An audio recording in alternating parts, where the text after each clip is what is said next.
Surat police commissioner Anupamsinh ગહેલોતે સુરતવાસીઓને મકર સંક્રાંતિની શુભકામના પાઠવી। આ સાથે જ અપીલ કરી કે નાના બાળકોનું ખાસ ધ્યાન રાખવું, પશુ પક્ષીઓને નુકસાન ન થાય તેનું પણ ખાસ ધ્યાન રાખવું અને કોઈ ઘાયલ પશુ અથવા તો પક્ષી દેખાય તો તુરંત જ જીવદયા હેલ્પલાઇન નંબર પર ફોન કરી જાણ કરવા પણ કહેવામાં આવ્યું। મકર સંક્રાંતિનો તહેવાર અને વડોદરાની અંદર વહેલી સવારથી જ લોકો ધાબે ચડી અને પતંગની મજા માણતા જોવા મળી રહ્યા છે। આપ જોઈ શકો છો।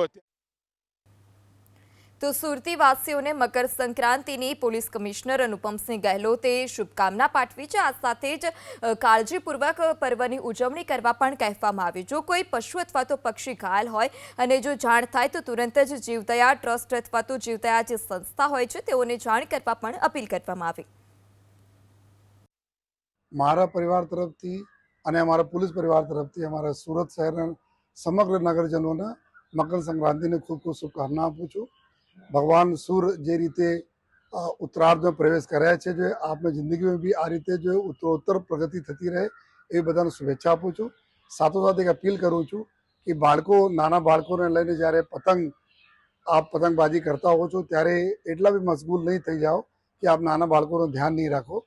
એના બહુ ધ્યાન રાખવાની જરૂર છે। આગાસી ઉપર હોય, કોઈ પડે નહીં, કોઈ દોરીઓ હોય છે, દોરી એના ગળામાં લાગે નહીં જોઈએ।